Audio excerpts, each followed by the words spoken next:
Good morning, isang magandang araw, maulan na umaga sa ating lahat. So for today's video, gagawa tayo ng isang battery pack 21 volts para sa mga power tools doon sa ginagawa nating bilang maintenance doon sa isang school.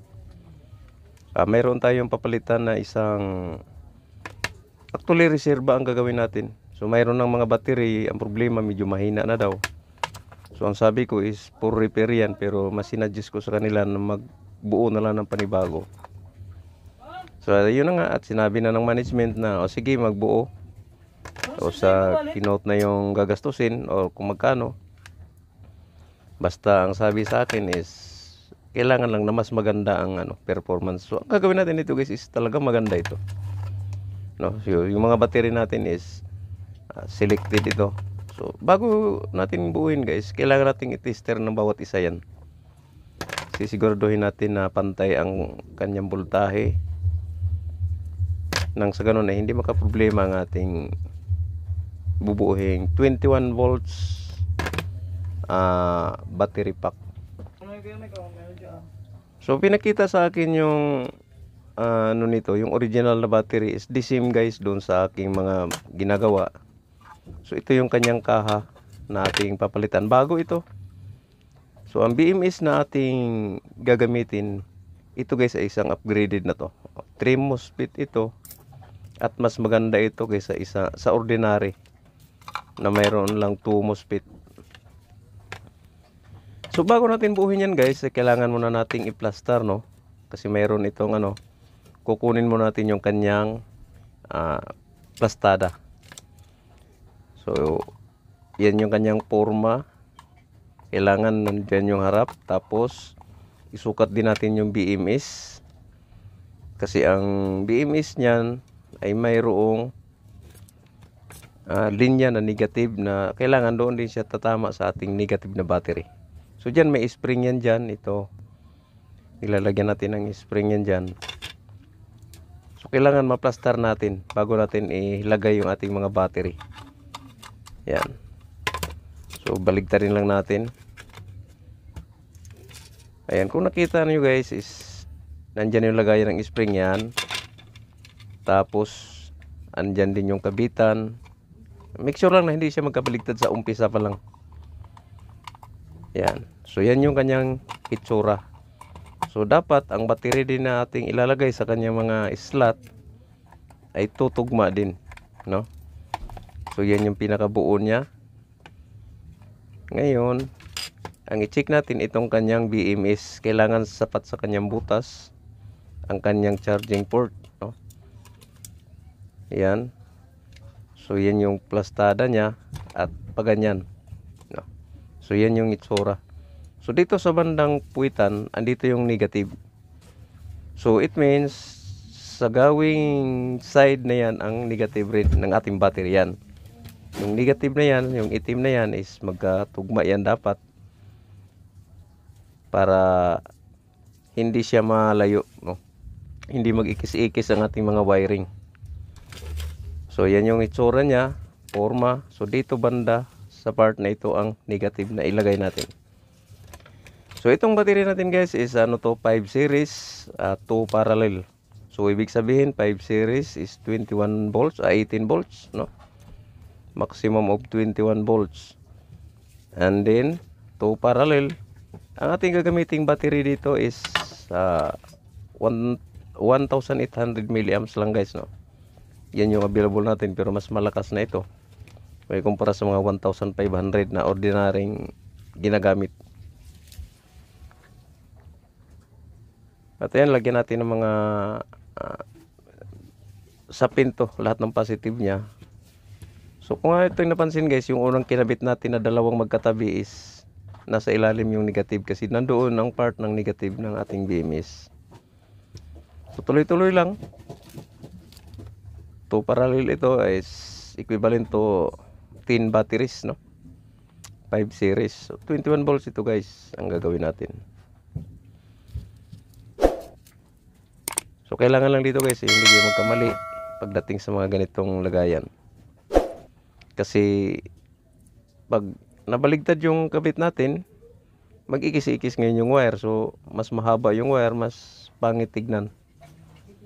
Kasi ang BMS na ginagamit dyan guys is napaka-iksi lang yung mga wire na kinabit nila.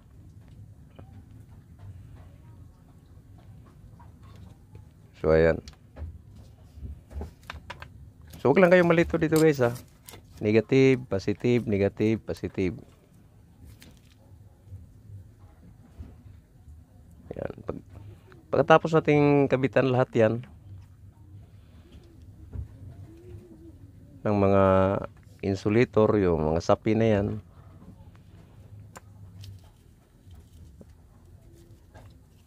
ihinang na natin yan, no? Gagawa na tayo ng spot. Sabagay may mga kasama itong tabbing wire. So pag bumili pala kayo guys ng gusto nyo, gusto nyo bumuo ng ganito, nabibili itong case na ito sa halagang pag bumili kayo guys, pwede nyo piliin yung may kasama ng BMS, kompleto na siya.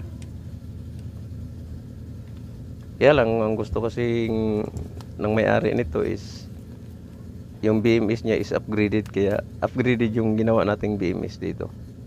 So magandang klase, mas mamahalin ng konti lang naman. And then yung battery din natin is siyempre maganda rin ang gagamitin mo. So ayan, takip na natin. So ayan na, yan yung itsura niya guys, no? So 10 batteries yan, 5 series. Yan. So yan yung itsura ng ating BMS, no? Kabit natin yan dyan. So yan yung negative nya. So mag-umpisa na tayong ito yung mga tabbing wire na kasama niyan guys. So, ang problema lang dito, masyadong makapal itong mga tabbing wire na ito. Kaya nahirapan yung ating spot welding. Sa bagay, wala naman pinipili ang spot welding. Talagang pag gusto niyang mag-spot, i-spot talaga yan.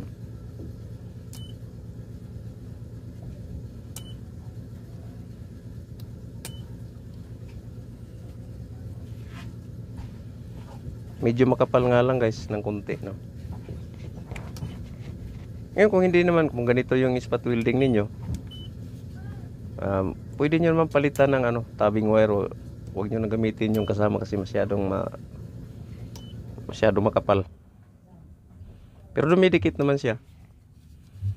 Yun nga lang, nakasagad tayo sa number 11, no? Kasi 11 hanggang 11 ang volume ng ating spot welding. Yan.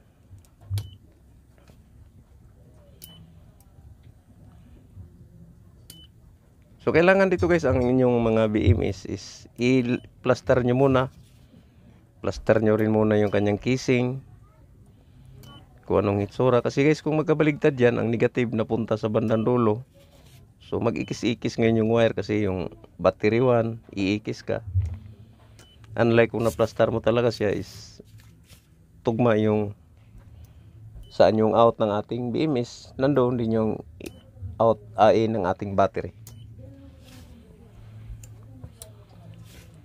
Guys, itong mga ginagawa ko kasi guys is para sa ito, sa company ito. Eskwelahan kasi ito guys ng ginagawa natin. So marami sila mga doon. Tayo ang on-call maintenance doon, sa madaling salita. Lahat mga grinder, barina, chipping gun, cut off. So lahat ng klase ng repair doon guys ginagawa natin. Especially sa mga more on electric fan, no? Kasi eskwelahan yun. At sa isang room, alam naman natin kung ilang piraso ang electric fan yan. So pag nasira yan is kailangan talagang ayusin.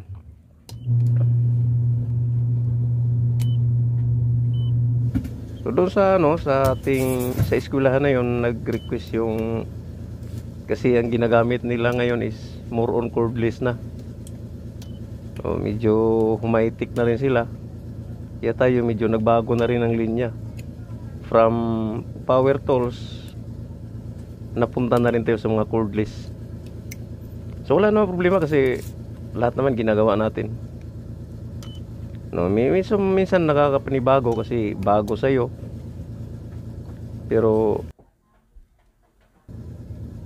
pagdating naman sa ating is gagawin natin kung ano yung dapat. Ayan na, nabuo na natin yung kanyang lagyan lang natin ng siya guys, insulation tip, high temperature tip, no. Isapin mo lang para hindi gumagalaw-galaw yung wire, battery.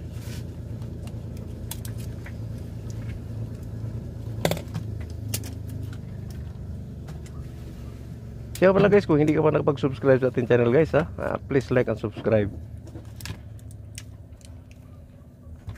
So ito na, nabuo na natin, no. So ang ikakabit na lang natin, una i-check muna natin, no, kung tama ba yung tabbing natin, kung wala bang error. So from B1 chinek natin, B2 7.9, okay. B3 check natin 11.95, no, almost 12 volts, no, tama lang siya. 19 volts ang ating overall na test, kasi kailangan naman yan. So okay siya, mayroon siya 15 volts, may 16 volts, may 19 volts. So ang pinaka full charge natin dito, pag natapos na yung buuin to, saka natin siya i-full charge talaga. So lagyan natin ng high temperature sa itaas ng konti, na hindi gaanong mainitan yung ating battery sa ating BMS. Kasi ito guys, umiinit itong ating BMS kasi yun ang trabaho niya. Ang trabaho kasi ng BMS is sasalain niya yung performance ng battery. Yan. So may mga video tayo guys pagdating sa mga ganito. Sa battery kasi na parang humihina na, dalawa ang pwedeng cause niyan. Pwedeng may nasirang isang battery, pwede ring BMS ang sira. Kung gusto nyong malaman kung paano mag-test ng ganyan, mayroon tayong video yung ginagawa dyan. So panoorin nyo lang guys yung mga video natin. Ngayon guys, nakita na natin itong B1 is tumutugma na doon sa kanyang tabbing wire, no. So magkalapit lang talaga. Yun ang sinasabi ko guys, na pag nabaligtad yan, so magkisi-ikis ngayon yung ating mga wiring. So pwede naman yun, kaso marumi tignan. Kailangan mong ikis. Sa pagkakataong yan is, kung saan yung labas ng wire, nandoon mismo yung kanyang tabbing wire. Nandoon mismo yung kanyang wire. Kunting tips lang guys, bago ka solder sa battery, kahit saan man, no, mga BMS, unahin yung wiringan ang BMS. Kasi itong BMS na to guys, bago nila i-release yan, sadyang may nakakabit na mga wiring yan ng mga manufacturer. Ang iniwasan nila guys na masira agad, kasi kunting spark mo lang yan dyan is masisira agad yan. Kapag ka naghihinang-hinang ka pa doon sa mismo BMS na mayroon ng linya ang battery. So unahin mong linyahan yung, kasi may mga BMS na walang wiring guys. Wiring muna bago nyo itap sa mga battery. At ang pinaka suggestion ko dyan, bago nyo ihinang ang pinaka negative positive, unahin nyo muna yung B1, B2, B3. Ipahuli nyo yung pinaka positive and negative, main positive and main negative. So iwas spark yun. So ang video ito guys, para lang sa mga baguhan, na hindi pa subok ng ganito. Kaya nga kung mayroon kayong mga drill na pakiramdam nyo humina na, minsan na pagbibintangan nyo pa na parang sira na yata itong aking drill na ito, impact wrench, grinder na di battery, may maraming mga di battery na habang umiikot ang motor niyan guys, walang problema ang motor diyan. Ang problema niyan is nandoon sa battery pack. Nasa battery pack ang problema. So yan, hinihinang na natin lahat guys. Sige, pag ito kasi nahinang na guys, ano, dapat nating ingatan to. Ito mga tabing wire, kailangan ang surface na paglalagyan natin, tulad yan, nakatayo siya. Pero nilagyan ko na ng insulation doon sa ilalim bago lagay natin siya sa mga metal. Nag-i-spark na yan guys. Kaya ingatan nyo na nakakabit na yan. Kasi may tendency na mag-i-spark na yan once na magkaroon siya ng short.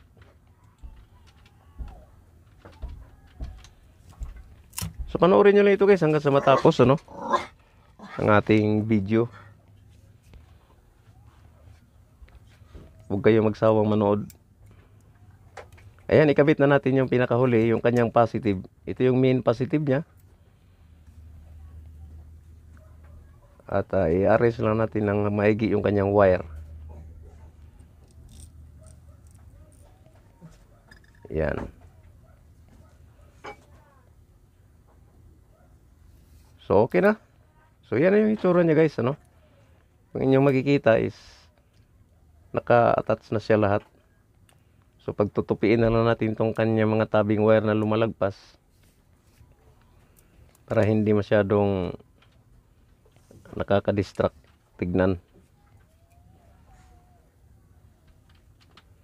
So kailangan nakahinang ng mabuti, iwas lost contact. So inulit ko guys, ang battery ito ay hindi ito sa akin, no. Doon ito sa isang kumpanya kung saan ako nagme-maintenance. Sa kanila ito kasi mayroong mga drill silang ginagamit na doon. Yung kumpanya, hindi ko alam bakit mga cordless ang binibili na ng management. Kung ako lang, kasi malaking construction, ano yun, mga building ang ginagawa, hindi ako bibili ng mga ganito. Mayroon siguro mga 3 or 4 or 5 cordless, pwede na yun. Pero doon kasi sa nakita ko guys, habang nandoon ako, pag pumapasok ko doon sa opisina, kasi nandoon yung pisto ko, nakikita ko yung mga trabahante, ang ginagamit na nila is puro cordless na. Hindi nila ginagamit yung mga dekurente kasi magbitbit pa sila ng mga extension wire. Ano nga naman, kasi eskwelahan din, tapos may mga estudyante, tapos may mga extension wire na nag cross masyadong abala. So yan natin, tira natin guys bago natin ibuo, no. Ayan. So nandyan na yung kanyang negative positive. So okay, lagyan na lang natin siya ng insulation, no, para iwas pusoy. Ayan. So yun na, mayroon na siyang mayroon na siyang takip. Ay, kakabit na lang natin dito guys. Itong kinabit kasi nating light indicator is nagkambaligtad hindi abot yung wire, kaya tanggalin natin, baligtarin dito natin sa kabila i-connect. So isa lang naman yan guys. So ang pagkabit pala ng mga level indicator ng ating battery guys, itong level indicator to is 12 volts to 30 basta lagpas yan ng so pwede siyang ikabit sa mismong terminal mismo ng negative positive ng ating battery terminal. So light indicator yun para gusto mong malaman kung lobat na ba o hindi pa. Pipindutin mo lang siya, malalaman mo kung ilang, yan, tulad yan. Pipindutin mo lang siya kung palubat na ba or hindi pa. Ayan. So yan, sa pagkakataon yan is naka 3 bar. So ibig sabihin may marami pang laman. Pero hindi pa full charge yan guys, So 19 volts pa lang siya. I-charge natin yan mamaya ng medyo matagal-tagal para full charge talaga siya. So huwag natin patagalin, lagyan na natin ng takip to. So ingatan nyo guys ang pagkabit nito, no, kasi may spring tayong ilalagay dyan. Madalas yung spring na yan tumatalsik. Pag tumalsik yung spring, minsan tumatama sa BMS. no? So hindi nalalaman ng may-ari na tinalsikan pala ng BMS. So useless yung useless yung gawa mo. Sira pala yung BMS. Madali kasi masira ang BMS niya guys, kaya dapat nyo talagang ingatan. Mismo mga manufacturer na nga ang nagkabit na ng mga wiring yan para iwas pusoy talaga. Sa wiring ka na lang mag-connect. So yan, ikabit na natin yung kanyang spring. Ingatan yung tumalsik guys, pag tumalsik yan sa loob, delikado. Yan, ayan tulad yan guys, natanggal. Buti palabas. Pag kapaloob yan at tatama dyan sa mga pisa na yan, magkaroon ng spark yan. So ang gagawin natin guys, lagyan natin ng konting pandikit. Kunti lang, wag masyado kasi may mga pagkakataon talaga na minsan binubuksan natin yan ulit for repair. Hindi naman tayo mahirapan. Na wag lang siyang gumalaw pag ikabit natin. So yan yung isa sa dapat nyo ingatan guys. Okay, ikabit na natin. Dahan-dahan. Kunting bilis. Ayan.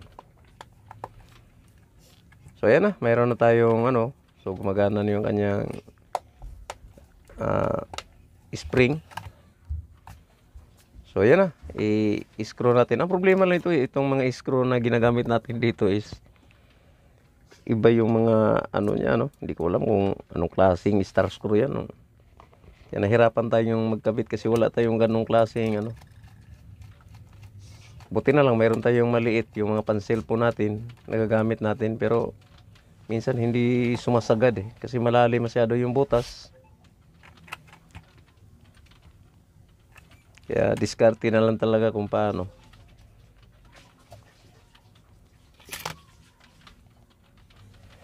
So guys, kung narating mo ang bahaging ito ng ating video, pahingi naman guys ng isang subscribe, like mo kung gusto mo, i-share kung gusto mo rin i-share, and then save, pwede mong i-save to kasi may mga pagkakataon guys na nakaligtaan mo kung paano kaya magkabit ng mga light indicator, paano mag-plaster. So pag na-save mo to, madali mo siyang makakuha. Yan lang naman yung mga tutorial natin guys, kasi dito sa ating inuulit ko, itong kumpanya kasi na pinasukan natin is maintenance tayo ng mga power tools, hindi sa mga ganitong cordless. Pero dahil nag-upgrade sila, mga kadalasan mga cordless na yung ginagamit nilang drill. So kailangan din nating magbago ng so more on battery na tayo ngayon. Pero bukas guys, July 10, pupunta tayo sa pinatawagan ulit ako doon kasi mayroon na namang mga sirang mga electric fan. Although maulan-ulan ngayon, pero pagka may estudyante kasi kahit maulan-ulan, mainit ang room. So ginabuo na to guys, at wag na nating patagalin pa. Check na lang natin, Ayan. Nabuo na natin yung ating battery. Ayan, yung mga tornilyo. So buti na lang kasya yung aking isang star screw na maliit. So yun ang ginagamit natin dito guys. Dito tayo nahirapan sa tornilyo na ito. Ang mga tornilyo kasi nito is hindi ko alam kung hindi naman siya alin, pero buti na lang nagkasya yung ating mga flat screw na maliit yung dulo. So yun ang ginamit natin. Yan. So nahigpitan na natin guys. Ang mga ganitong klaseng battery pack guys is, inuulit ko, ito ay 5 series, 2 parallel. So 5 series is equivalent to 18 volts, tapos 2 parallel. Ang ginagamit natin battery ay may kunat na 1,800 milliamps.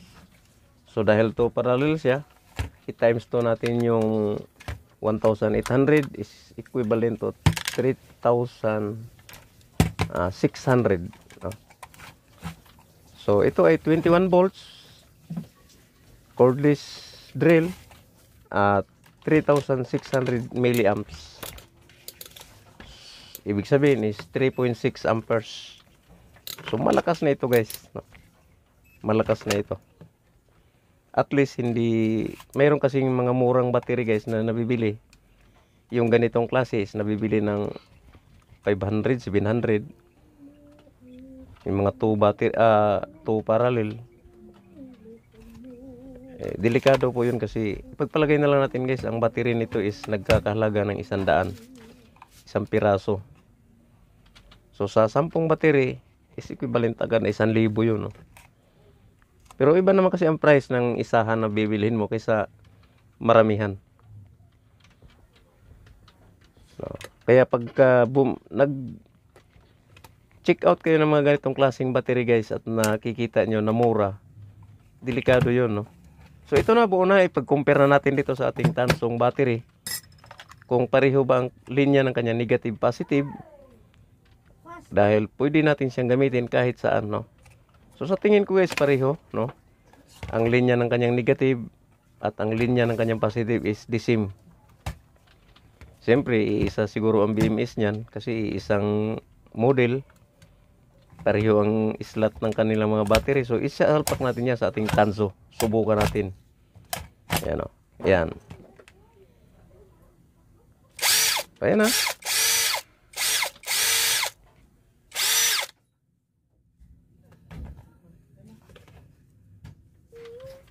So, gumagana siya, no?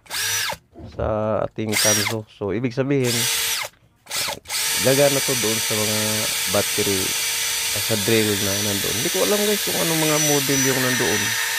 Ang nakita ko kasi is may Inco sila.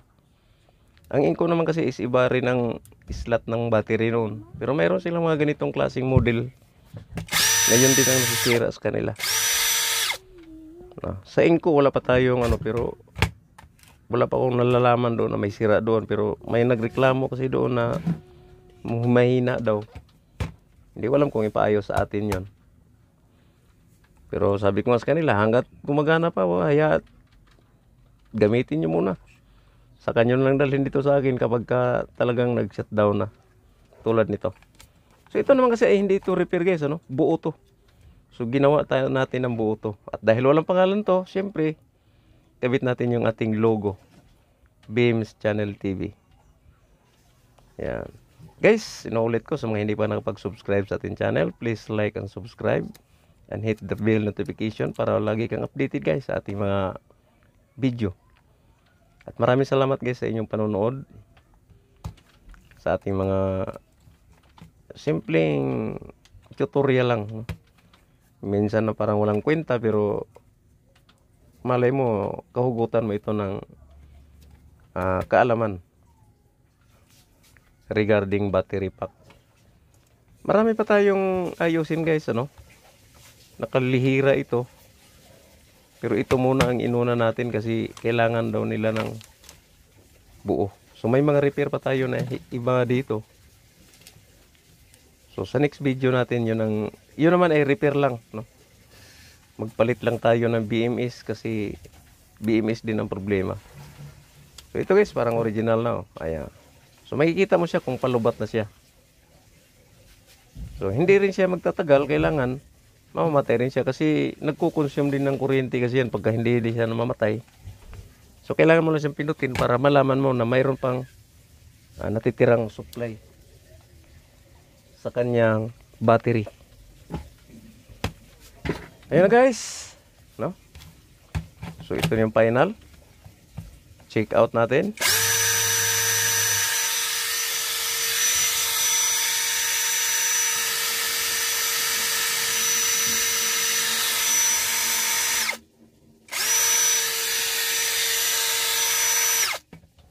Grabe guys, wala kang masabi, wala kang itulak kabigin.